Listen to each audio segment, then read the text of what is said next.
ladies and gentlemen, and welcome to this very, very exciting day once again in Brisbane. At the moment, you wouldn't believe it, it's 3 degrees today. Wow, it is cold. Well, no wonder I've got this maroon scarf on. Well, to keep the balance, I've got a blue set and a maroon scarf. Well, it's State of Origin Game 2 tonight, and since 2015, there's been only 1 or 2 matches that Maroons have lost at Lang Park. But we'll see what happens tonight. The excitement is building right here in Brisbane. So as I mentioned today, 3 degrees, but mostly staying fine on this 21st day of June 2023. Hey, did you like our little conversation on the referendum yesterday? We will talk a little bit about that if you haven't watched that. So Walters and Michelle from the Yes campaign were here in the studios to talk about it. You can go and view that post and see what they had to talk about. Well, right now, what do we know about the match? Well, all we know that today, at 5:15, the corporate gates will open, which will include members at the gate C that will be open. By 5:30, public gates will open. So from 4 p.m., there will be heavy traffic all around Lang Park and leading up to that as well. So 6 p.m., kickoff for the curtain raiser. Rise Academy, Rise Maroon versus Rise Silver. Then at 7:30 p.m., the pre-match entertainment commences. And 8:05 is the kickoff, Queensland Maroon versus Westpac New South Wales Blue. So, the Blues have got a corporate sponsor, so they're now called Westpac New South Wales. So 9:50, a prospect finish time, depending on how the match goes. All times are in Brisbane and local time. So this is a Suncorp Stadium membership event, and all the members are, welcome to come and join in. Now, moving on, there are some key messages. The key message is arrive as early as possible. So that is needless to say. Queues to enjoy the curtain raiser and the pre-match entertainment, which is always very good. Bags must be A4 size or smaller. If you're bringing in bags, they need to be A4 size or smaller. And the venue is a cashless venue, so any payment for anything at all will need to be done by card only. And you can download your tickets before you arrive at the stadium and have your barcode ready to scan when you go to the gate. No smoking or vaping allowed in the venue. Offenders will be evicted immediately without any warning. And that is a very, very good thing. We need to see a cab on this silly thing called vaping. Transport, getting to the venue, public transport is the best way to get to Suncorp Stadium. And it's included free with your ticket to all Queensland Rail City network, including air train and all transport to Brisbane bus services. So ditch the car. Parking restrictions will apply at the local Lang Park traffic area surrounding the stadium, and on-the-spot fines will be issued for offending motorists, including obstructing the road. All event transportation information can be found on TransLink. For information on access at this stadium, you can also go to the stadium's website. It is got all kinds of access available to you, but you need to check which gates will those be.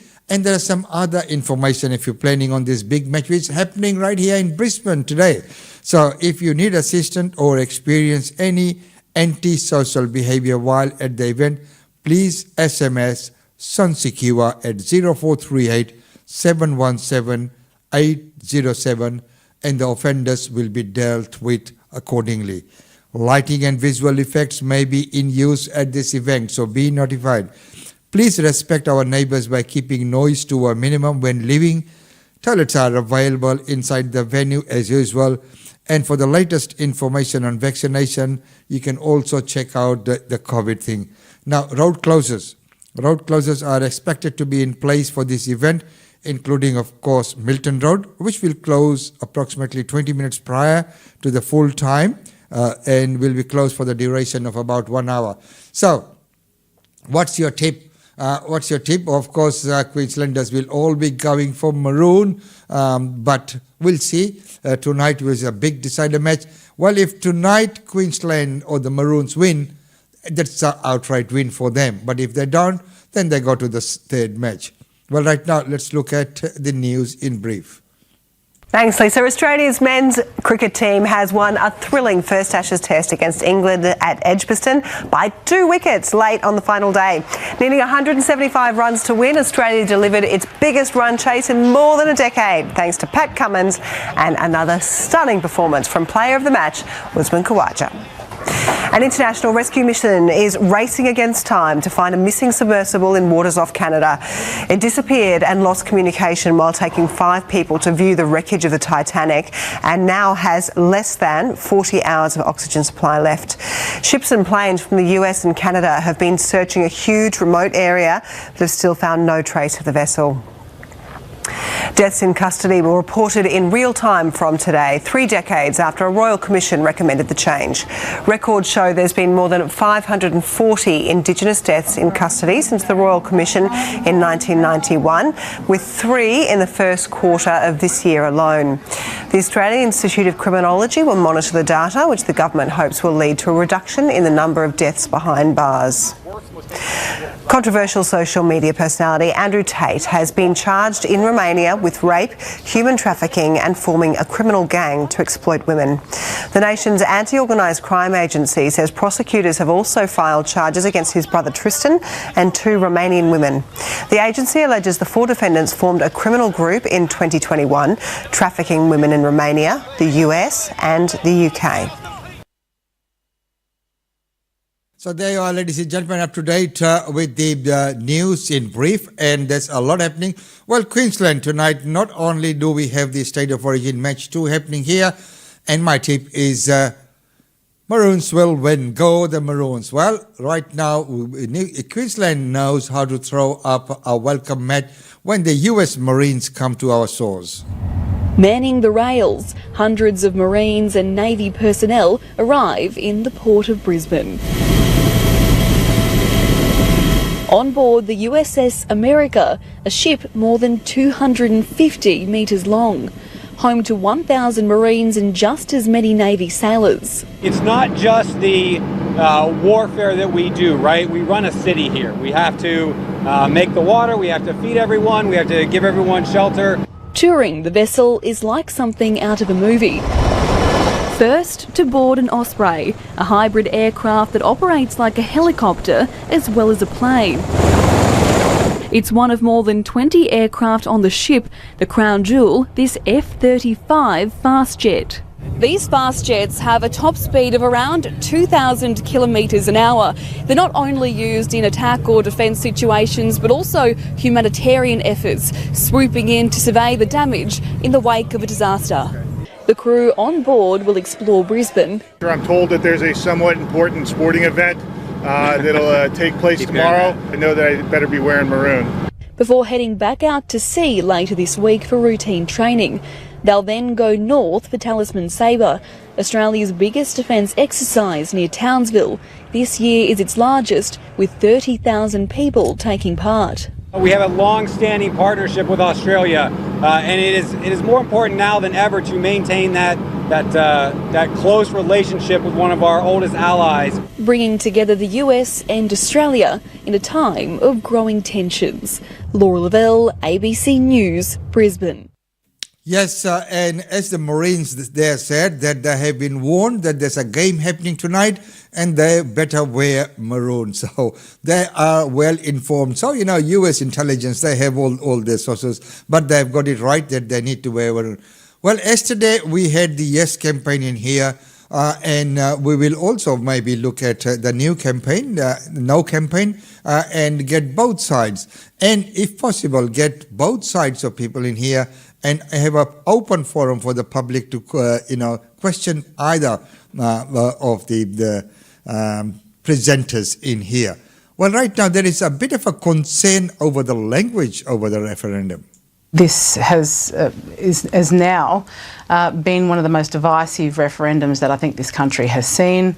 I think some of the language that's been used in terms of, the arguments for certainly the yes side and the no side, the notion that if one doesn't support this proposal, that that there are those that consider them to be racist, which is not the appropriate sort of discourse that we need in Australia right now. And it has been a divisive process, and I believe will continue to be. And it's concerning either way, whether the result is a yes or a no. There's going to have to be some work that needs to be done from the whole community to bring people back together, I believe. I know that half my family is Warrapari and the other half is white Australian, and I certainly don't want for there to be a division between my family. So you're hearing that you're saying that the language around the campaigns is dividing Australia, but the voice itself is not a divider, or it is dividing us. If it does get successful, it will divide Australia. Is that what you're saying? Oh, look, absolutely. When you're providing the opportunity for one group of Australians based on our heritage only to have more of a say over policy that affects all Australians, that to me is absolutely divisive. And, the whole premise of The Voice is based on this idea that as a race of Australians, we're somehow inherently disadvantaged, which is not true at all. So it doesn't begin to look at where the problems actually exist, where the gap exists. It doesn't exist between Indigenous Australia and non-Indigenous Australia. It exists between those of us who are doing quite well, quite privileged, and those who are pretty much marginalised. And the most marginalised are those whose first language isn't English, who live in remote communities. And I think if we focused our efforts on improving their lives, that's where we'd see results. But I don't see that this voice offers that opportunity. But how does giving Indigenous Australians a platform that they can elevate their opinions to the national discourse and to national conversations, how does that harm? Well, we've already got the opportunity to do that. That's the thing.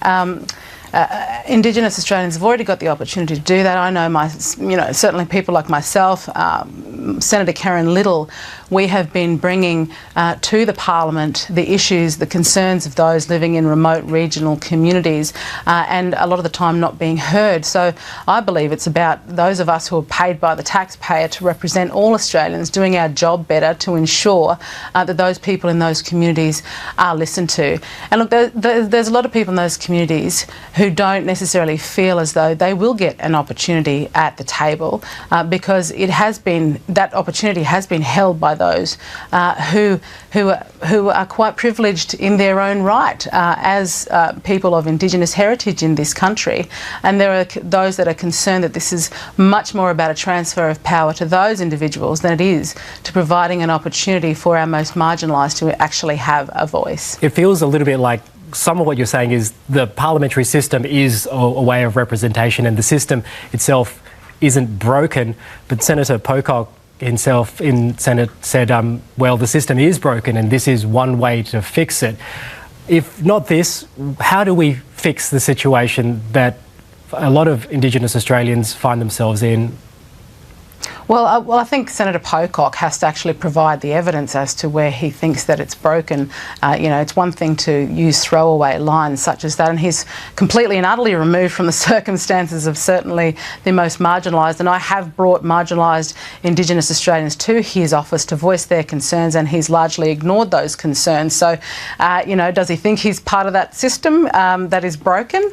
And look, democracy, our democratic system is we are part of I think the greatest nation on the face of the earth, and while we do have our flaws, generally we're actually I think it's a great system, and until people can demonstrate that it is in fact broken. I mean, we have a situation where we have 11 individuals who identify as Indigenous, the first time in our Parliament, an overrepresentation in comparison to our population of Indigenous Australians. Australians. And I think that's a wonderful opportunity to be able to address the issues of great concern. But as I said, I think the focus should be on those very marginalised individuals in remote communities and bringing them up to the same standards, the same opportunities as people like myself, as Senator Pocock, and as the other 10 Indigenous representatives in Parliament. So, Senator, how do we do that? If not a voice to Parliament for Indigenous Australians to allow that issue to be elevated, how would you fix the situation for those who are disadvantaged in Australia? Sure. Well, I would take a fine-tooth comb and conduct a forensic audit of the $33 billion that is spent year in, year out to determine where it's actually effectively being spent, where it's being wasted, and ensure that certainly those organisations that are funded to alleviate disadvantage are actually doing what they're supposed to be doing, and if they're not, there needs to be some level of accountability. And again, I would focus efforts as to where those most disadvantaged people exist in improving their lives, as opposed to treating all Indigenous Australians as if we are all disadvantaged because of our heritage and not our circumstances. So there you go. This is what we discussed yesterday, that there would be some concerns about the representation and as to who gets to be on that table, who is the true representative of the community. So there have been questions about that right throughout, and that's been rightfully raised here in this comment. Well, right now, of course, one of the other lead stories is working in Australia. Even big companies, big production companies, like Disney and all these big major production companies like Sony, why do they always find it hard to make any production right here in Australia? Number one is the labour laws. Number two, the strikes and the cost of doing business in Australia, as per this report. Well, this was one of the largest productions ever planned for Australia. It was to be the TV series Metropolis, a remake of the 1927 classic, but it's hit the cutting room floor before it even had a chance. And this would have employed a cast and crew of around 700 people, with the start of that first of the 8-part season due to be filmed at the Dockland studio here in Melbourne later this year, as you mentioned. Now, we've heard from the Media Arts and Entertainment Union. They say that this is going to create a big void that will be really hard to fill. It's not just the cast and crew, but also flow-on businesses like caterers. And it would have injected almost $190 million into the economy. However, the producers, Universal Content Production, says that rising costs and also the uncertainty around the US writers' strike has forced them to make this really difficult decision not to proceed forward with Metropolis, which was going to be written and directed by the creator of Mr. Robot and filmed for Apple TV Plus. Now, what we do know is that these all comes after 11,000 or so of those writers in the US have gone on strike early last month. That is as Hollywood goes into turmoil. It's grappling with all of the challenges presented by the increase in streaming services. And unfortunately, this does mean that this production that was also going to be providing an injection from both state and federal governments no longer is going to happen here. However, Vic Screen, which is the creative development agency here in Victoria, says that nevertheless it still has a really healthy pipeline of productions, including 9 local projects that are due to come up. And it also says that it still has that partnership with the parent company, NBC Universal. So it still sees more productions that will happen in the years ahead. Well, I mean, that's just as a consolation. But, looking at that big major production which has cut and which is now not coming to Australia is just because of all the things that were mentioned in that report. And that is rather unfortunate. So, it is the very hard, to get things done right here in Australia. I know even for Bollywood movie makers, They have come here many times, and they go to Switzerland and other countries because the government there gives them good incentives and the people to work with, and maybe the industrial laws are more suited to what they're going to do. But this is Australia. This is the way we do things here. As we talked about it yesterday, mates for mates and giving everyone a fair chance. But what does that make us? Internationally incompetitive in the labour market. That's one of the things that so that's why we always have shortage of labour. People do tend to come to Australia because of the very good working conditions and one of the above average wage conditions if you compare to the other countries in the world. Well, right now the other thing that we've always been closely following is the climate change. We've got two things going on at the moment. We've got climate change, which is increasing temperatures, and we'll continue to see warmer and warmer conditions over the next few decades. But on top of that, we've got an emerging El Nino. Now, for Australia, an El Nino, if that does happen, will mean warmer than normal conditions. When you say warmer than normal conditions, you know, we're looking right now at these pictures from 2019, from 2020 of the Black Summer fires. Of course, they just devastated the eastern part of Australia. Is that what we are expecting again this year? It's hard to say at this point, but we do know for Australia that we think about bushfires every summer. That's just business as usual for us.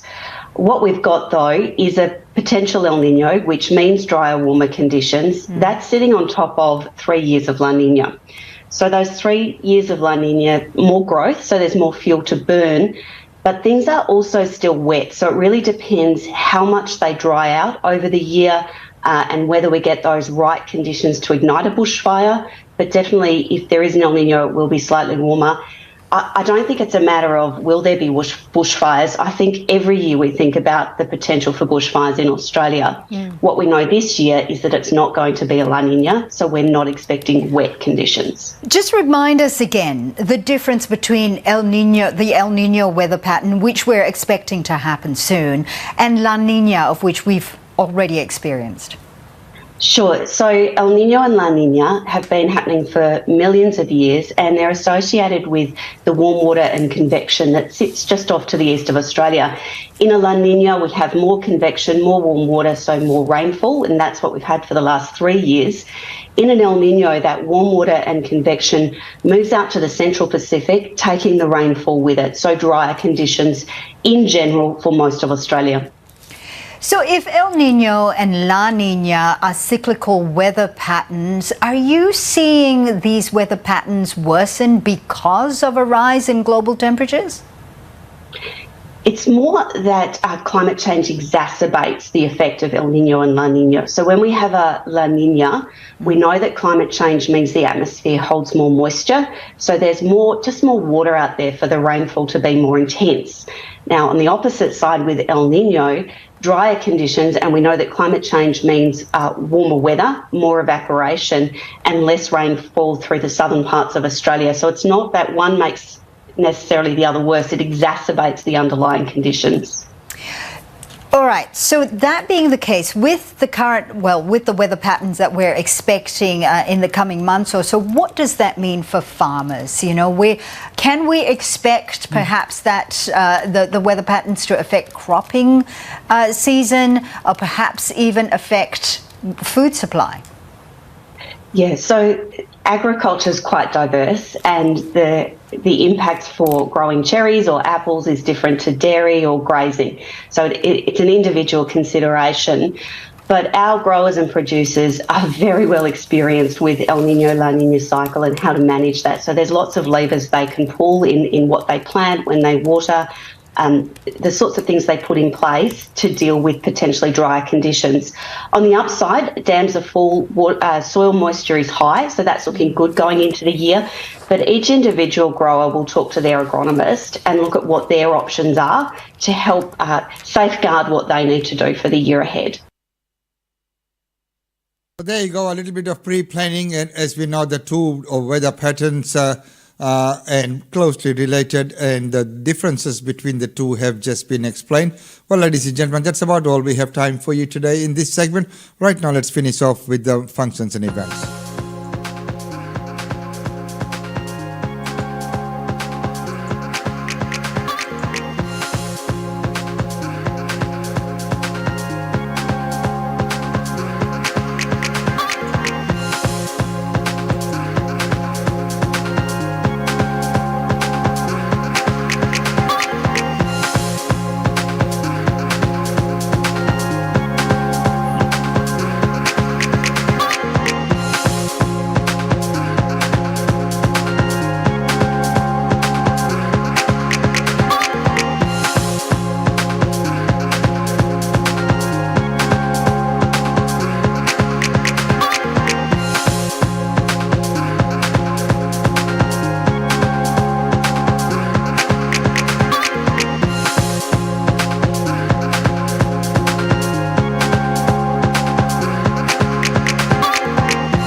There were, ladies and gentlemen, up to date on Brisbane Indian Times and Australian Indian Radio's production. And it's been wonderful to have your company as usual. And don't forget that we are back again tomorrow with the latest. And tomorrow, of course, we'll have the results of tonight's big match and go the Maroons. So until tomorrow, it's goodbye from us.